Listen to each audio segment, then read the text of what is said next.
Uma hora e 49 minutos. Estamos de volta com o Gazeta Entrevista. 1h50, virou agora. Boa tarde, Itaã. Sou Inês. A Inês, ela foi muito feliz. Muito obrigado, viu, Inês? Sou Inês. Pergunta para a professora se o governo vai pagar o abono. Esse tema do abono é sempre um tema recorrente. Professora, nessa conversa que a senhora teve com o secretário, o que foi definido o que foi dito em relação a esse danado desse abono?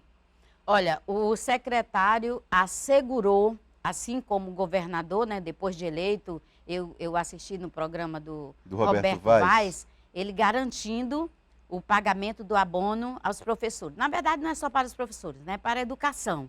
Mas ele até falou professores, mas a gente entende que o abono, quando foi pago, não foi pago apenas para os professores.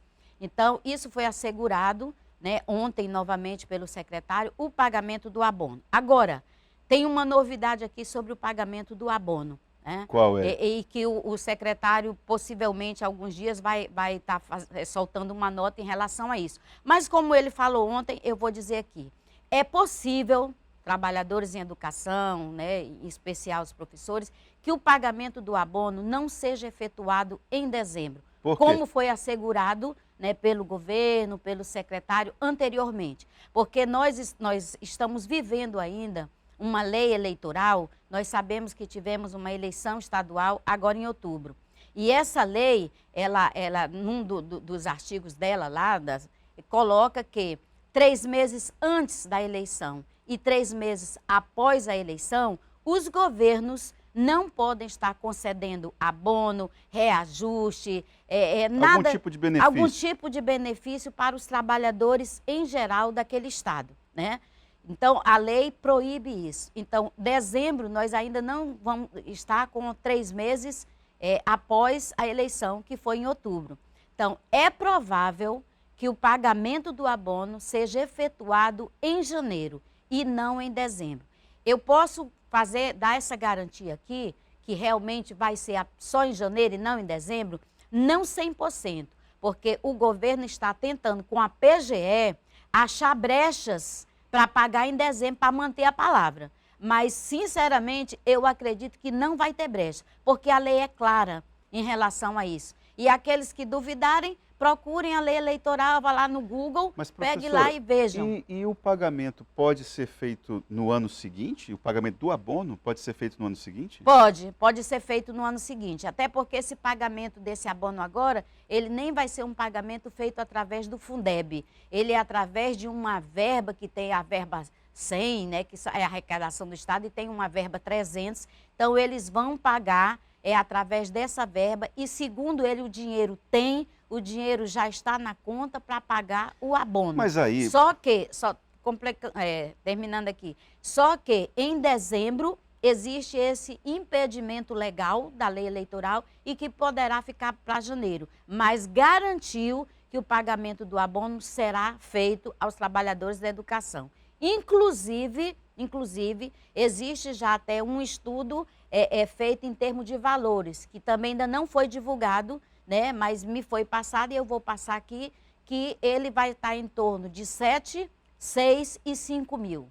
7, né, porque a gente sabe que o professor que está em sala de aula ganha mais do que aquele professor que não está em sala de aula. Quem está na Secretaria de Educação, professores que estão em sindicatos, professores que estão à disposição de outros órgãos do Estado, mas que mexam com a educação, então é menor o valor do que quem está em sala de aula. Então, vai girar em torno de 7, 6 e 5, né? Esse abono. Então, está assegurado, o dinheiro já tem, agora talvez mude de dezembro para janeiro por causa da lei eleitoral. Agora, professora, eu vou me permitir aqui fazer um comentário, que é o seguinte, tudo isso em função de uma declaração que o governador Gladson Cameli deu a um programa de entrevistas do meu colega Roberto Vaz. Se você é de um partido de oposição a Gladson Cameli, você pode, se acontecer isso que a professora está falando, você pode até querer trabalhar isso politicamente, né? Pega a declaração que ele deu lá, depois de eleito, e depois mostrando que ele não cumpriu a palavra. Bom, você é de oposição, você faz o que você bem entender. Mas eu queria falar com o professor. Ora, o homem só não vai... Se ele não pagar, ele não vai pagar agora, mas ele vai pagar em janeiro. Não dá para esperar um pouco? Será que é pedir muito? Poderia, você que é professor, que é muito crítico e tudo, tem que ser mesmo, mas pega essa energia toda, só por conta de esperar alguns dias, por que não luta para que esse abono, na verdade, vire uma política de valorização do salário? Seria mais adequado, não é não, professor? Com Porque certeza. esse negócio desse abono é uma... Toda vez essa conversa de abono e não se fala a respeito de uma política de valorização salarial. Exatamente, tá? É por isso que na vez passada que eu estive aqui no programa, eu disse aqui que nós do Simproac, nós não somos a favor, eu acho que existe uma briga muito grande, uma ansiedade em receber. Dinheiro é bom, todos nós queremos, precisamos, mas o que nós temos que lutar é para que, se tem alguma sobra de dinheiro, seja do Fundeb, seja da 1.000, da 100, da 300, seja da onde for, mas que seja aplicada nos salários, para fortalecer, porque é isso que nós vamos contar quando nós nos aposentarmos. Por exemplo, esses abonos, os aposentados ficam fora, e isso é injusto. Isso é injusto, mas infelizmente a lei não permite que o aposentado receba abono. E a gente briga, a gente acha injusto, mas lei é lei. Claro. Né? Então, professora, olha só aqui uma provocação para a senhora. Aqui é a professora Conceição Reis, do bairro Belo Jardim. Queria saber da presidente do sindicato, que acabou de falar, que a prefeitura tem poucos professores provisórios, comparou com o Estado, né? Sim. A prefeitura tem um monte de professores que fez o último concurso, que estão esperando serem chamados, já que o déficit é muito grande. Simplesmente o prefeito está chamando outros em um processo seletivo, abandonando os que fizeram o concurso. Por que o sindicato não faz nada? Se tem professores que fizeram um concurso, por que estão chamando quem não fez? Isso é muito injusto, diz a professora Conceição, lá do bairro Belo Jardim. Certo, professora. Na verdade, essas informações, elas precisam chegar ao sindicato. Eu falei aqui que nós somos 4 pessoas à disposição do Simproac, né? A senhora não tinha essa informação? Não tinha. Então, assim, essas informações precisam chegar ao sindicato para os sindicatos agirem. Né? Tudo que chega a gente, as denúncias, em relação até a concurso, outras coisas, nós vamos lá, nós marcamos uma conversa e damos o retorno para os professores. E isso sempre fica no anonimato. Nós nunca vamos lá dizendo, a professora fulana de tal, da escola tal, denunciou isso assim, merenda, isso, aquilo, seja qual for o tema. Nós sabemos que está acontecendo isso nas escolas e a gente vai lá discutir. Agora, as coisas precisam chegar para a gente. Por exemplo, se estão chamando outras pessoas que não sejam do concurso, está totalmente errado. Nós vamos lá conversar com o prefeito. Sabendo disso aqui agora, o que a senhora vai fazer? Agora nós vamos, segunda-feira, mandar um ofício para agendar uma conversa com o prefeito ou a comissão. Porque a prefeitura, assim como está, tem uma comissão que negocia com o sindicato. Muitas vezes o prefeito não está, devido à sua agenda, mas tem uma comissão. Então, vamos mandar um ofício para conversarmos sobre isso. Agora, precisa que isso chegue no sindicato. Tem coisa que está no chão da escola que não chega para a gente. E aí não tem como nós sabermos. Olha, aqui o professor Farias está dizendo o seguinte, não queremos abono, queremos um salário digno. Isso. Obrigado, Itaã, ele disse. É isso que nós queremos, né? Nós não queremos brigar por abono, não. Nós queremos realmente que o que sobrar de dinheiro seja injetado nos salários, que é com o nosso salário que nós vamos nos manter quando nos aposentarmos. Esse negócio de penduricalho, antigamente o Estado tinha um salário de 400 e poucos reais, que é o vencimento básico, e tinha lá ANS, adicional de nível superior, anuênio, quinquênio, não sei mais, uma fila de coisinhas. Mas o salário mesmo era aquele miúdo ali. E o salário aqui, quando aposentava, ia ganhar 480 e aqueles penduricalhos que a gente chamava, caía tudo na aposentadoria. E isso é bom para o trabalhador? Isso é péssimo. Então, nós queremos fortalecimento desse salário. O que o professor Farias quer é o que nós queremos também. Boa tarde, Itaã. A professora Rosicleide, lá do bairro Cidade Nova. Pergunte para a presidente, eu dei a entrada no VDP, mas estou fora da sala de aula. Eu tenho direito? A professora Rosicleide está perguntando. Não. Ela deu entrada, veja só. Sei.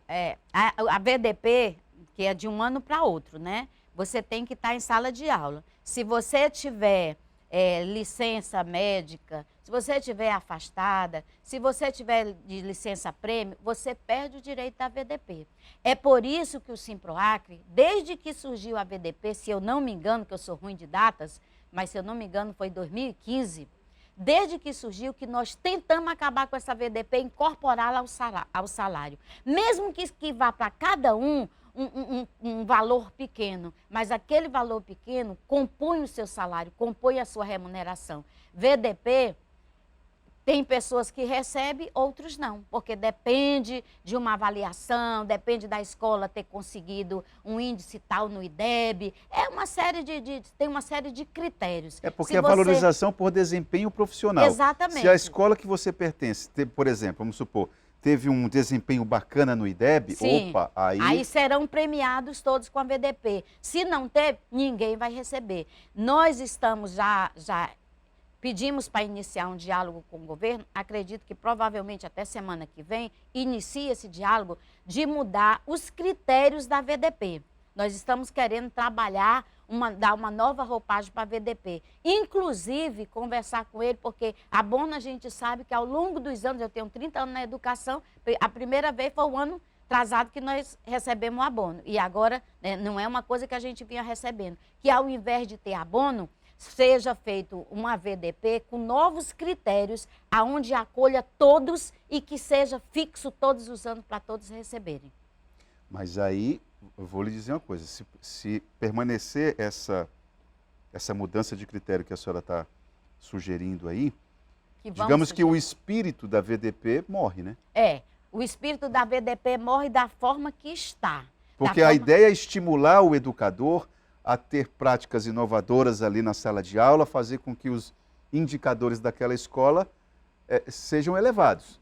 Se o educador não, se todos vão ganhar, então... Na verdade, essa VDP, ela foi muito mal colocada pelo governo da época. Quando eles inventaram essa VDP, a ideia deles era estimular o professor a ficar em sala de aula. Porque hoje qualquer coisa o professor quer sair da sala, porque a gente sabe o que é sala de aula. Quem já deu aula, eu dei aula há 15 anos, Essa ideia de inovação ali na relação professor-aluno foi só uma retórica. Exatamente. Então, na verdade, ela perdeu o sentido. Eu sempre disse na mesa de negociação, o correto para incentivar o professor a estar em sala de aula, que não é fácil, é a volta da regência de classe. O que é isso? A regência de classe era uma verba que só o professor docente que estava na sala de aula, carregando o piano ali. Carregando o piano, ele tinha. Professor que está em secretaria, não tem regência. Professor que vai para sindicato, não tem regência. Professor que está à disposição, não tem regência. Regência é para quem está lá segurando o piano na sala de aula com os alunos. Então, teria que ter a volta da regência. E não a VDP que eles pensaram que ia incentivar, que ia estar dando um estímulo ao professor que está em sala de aula. E, na verdade, não deram. Ela começou a ser extensiva aqui, extensiva ali, porque os sindicatos foram para cima. Porque as outras categorias que não recebem, chegam na gente. Mas por que eu não... E nós vamos brigar por eles, porque a gente representa a categoria como um todo. Mas eles poderiam ter sido mais inteligentes na época, se a ideia era incentivar o professor em sala de aula, por que não a volta da regência? Porque eu não estou na sala de aula, não vou brigar mais pela volta da regência. Ah, não, eu quero então, vai para a sala, irmãozinho, larga o sindicato, volta para a sala de aula, para receber. Certo. Olha aqui, esse danado desse abono, eu só em respeito ao telespectador que eu vou fazer essa pergunta, porque a professora acho que já respondeu. Pergunta se os professores aposentados vão receber alguma porcentagem desse abono. Nenhuma porcentagem. Do abono, por mais que doa a gente dizer isso, mas eu estou aqui para falar a verdade, eu não posso criar expectativas, né? Então, infelizmente, o professor aposentado, nada que se refere a abono, a VDP, os aposentados não recebem. E aí eu volto à tônica de que nós temos que nos unirmos, que lutarmos, aposentados e ativos, a lutarmos para fortalecer os nossos salários. E não esses penduricalhos que contempla alguns e outros não. E nós, os sindicatos, não adianta jogar pedra na gente, porque a lei está lá. Fundeb não paga aposentado. Professora, existe alguma possibilidade de algum educador, alguma professora não receber a VDP? Porque aqui a dona Inês, a professora Inês está falando, eu nunca recebi. Sim, a VDP é como eu falei aqui, esses critérios, é por isso que nós estamos querendo uma conversa com o secretário, que não foi ontem. Ontem nós fomos tratar dos provisórios e da questão do abono, mas já pedimos uma conversa ele para tratarmos sobre critérios de VDP, para que a gente possa mudar esses critérios da VDP para ampliar para as pessoas. Por exemplo, se eu estou doente, eu sou penalizada 2 vezes. Uma porque fiquei doente, ainda vou ter que pagar minhas aulas, que é o único profissional que atestado não vale, é para professor. Tá doente, tá, mas vai ter que dar aula dia de sábado no final do ano. Vai ter que repor, né? Vai ter que repor, porque o aluno, a carga horária é um direito do aluno. Então o professor adoeceu, mas vai ter que pagar as aulas para o aluno. Entendeu? Então, a gente quer mudar esses critérios, acabar com esse negócio de que se a escola não atingiu o índice tal, ninguém recebe. Vamos propor outra roupagem, né? Mas a possibilidade de não receber muito, ela é um exemplo de não ter recebido. Que nunca recebeu. Que nunca recebeu. Nós de sindicato nunca recebemos, pessoas que estão de licença médica e licença prêmio, que é um gozo, um direito, também não recebe. Então, tem várias circunstâncias de que o professor não recebe. Mas, professora, eu vou aqui dar uma de advogado do diabo. Na cadeira de gestor, o camarada está ali diante daqueles computadores todos e ele deve pensar assim, olha, eu preciso criar uma maneira de premiar, de bonificar, de dar um dinheiro a mais para aquele melhor professor, para aquela escola que tem um conjunto de professores que me apresentou o melhor resultado. Não há lógica no raciocínio, não? Eu acho que a lógica maior seria na individualidade de cada professor.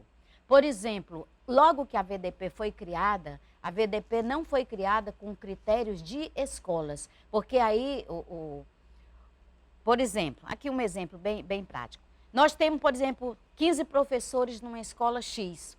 Daqueles 15 professores, 8 professores se destacam e elevam o índice da escola em relação aos indicadores. 6, 7 professores daquele, os demais não conseguiram atingir. Mas eles serão premiados também porque a escola obteve.